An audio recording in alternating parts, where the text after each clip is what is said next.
UP मदरसा act को supreme court ने दी मान्यता। जानिए क्या है ये कानून और क्यों छिड़ी थी इस पर बड़ी बहस। नमस्कार, मैं ऋषभ शर्मा और आप देख रहे हैं आचरण न्यूज खास कार्यक्रम जिसका नाम है आज का मुद्दा। मेरे साथ आज की इस वीडियो में हम बात करेंगे यूपी मदरसा एक्ट के मामले को लेकर। आइए जानते हैं क्या है ये पूरा मामला। सुप्रीम कोर्ट की 3 न्यायाधीशों की पीठ ने महत्वपूर्ण फैसला सुनाते हुए उत्तर प्रदेश मदरसा बोर्ड एक्ट 2004 को संवैधानिक करार दिया है। सुप्रीम कोर्ट के इस फैसले से राज्य के लगभग 17 लाख मदरसा छात्रों को बड़ी राहत मिली है, क्योंकि इससे उनकी शिक्षा और भविष्य की पढ़ाई के लिए अनिश्चितता खत्म हो गई। इलाहाबाद हाई कोर्ट की लखनऊ बेंच के फैसले को पलटते हुए सर्वोच्च न्यायालय ने उत्तर प्रदेश मदरसा बोर्ड की संवैधानिकता को बरकरार रखा है। हालांकि कुछ प्रावधानों को छोड़कर अदालत ने उत्तर प्रदेश मदरसा शिक्षा बोर्ड अधिनियम 2004 की संवैधानिक वैधता को स्वीकार कर लिया है। इस निर्णय से यह स्पष्ट हो गया है कि अधिनियम का बड़ा हिस्सा कानून, वैध और संविधान के अनुरूप है। इस निर्णय के बाद यह स्पष्ट हो गया है कि यूपी के मदरसे सुचारू रूप से चलते रहेंगे और उनकी संचालन प्रक्रिया को कानूनी सुरक्षा प्राप्त होगी। क्या था यूपी मदरसा एक्ट पर इलाहाबाद हाईकोर्ट का आदेश? आइए अभी आदेश जान लेते हैं जिस पर इतना बड़ा विवाद हुआ और सुप्रीम कोर्ट ने इस फैसले को पलट दिया। दरअसल अंशुमन सिंह राठौड़ नामक व्यक्ति ने मदरसा बोर्ड कानून को लेकर इलाहाबाद हाईकोर्ट में याचिका दाखिल की थी। राठौड़ ने इस कानून की संवैधानिकता वैधता को चुनौती दी थी। इस पर हाईकोर्ट ने 22 मार्च को फैसला सुनाया था। हाईकोर्ट ने कहा था कि UP board of Madrasa education act 2004 असंवैधानिक है और इससे धर्मनिरपेक्षता के सिद्धांत का उल्लंघन होता है। साथ ही राज्य सरकार को मदरसों में पढ़ने वाले बच्चों को सामान्य स्कूलिंग सिस्टम में शामिल करने का आदेश दिया था। अदालत ने यह भी कहा था कि सरकार के पास धार्मिक शिक्षा के लिए बोर्ड बनाने का अधिकार नहीं है, लेकिन सुप्रीम कोर्ट ने इस फैसले पर रोक लगाई और अंतिम फैसला सुनाते हुए मदरसा एक्ट को संवैधानिक घोषित कर दिया।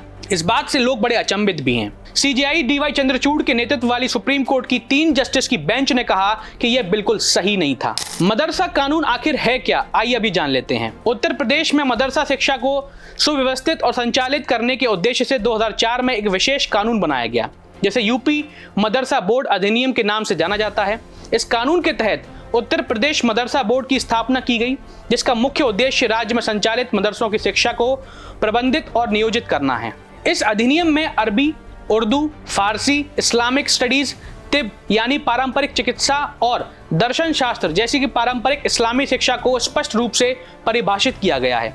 यह कानून मदरसों को एक संरचित पाठ्यक्रम के अनुसार संचालित करने का ढांचा प्रदान करता है, ताकि धार्मिक और सांस्कृतिक अध्ययन के साथ साथ आधुनिक शिक्षा का भी समावेश किया जा सके। उत्तर प्रदेश में कितने मदरसे हैं? आइए जान लेते हैं इनकी संख्या, आंकड़े क्या बताते हैं। उत्तर प्रदेश में करीब 25,000 मदरसे हैं, जिनमें से लगभग 16,000 मदरसों को यूपी मदरसा बोर्ड से मान्यता प्राप्त है।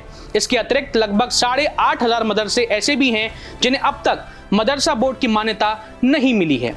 मदरसा बोर्ड उच्च शिक्षा के स्तर पर कामिल नाम से स्नातक अंडर ग्रेजुएशन की डिग्री और फाजिल नाम से स्नातक कोर पोस्ट ग्रेजुएशन की डिग्री प्रदान करता है। इसके अलावा पारंपरिक शिक्षा में कारी नामक डिप्लोमा भी दिया जाता है, जो कुरान के पाठ और शिक्षण में विशेषज्ञता को प्रमाणित करता है। बोर्ड हर साल विभिन्न स्तरों पर परीक्षाओं का आयोजन भी कराता है।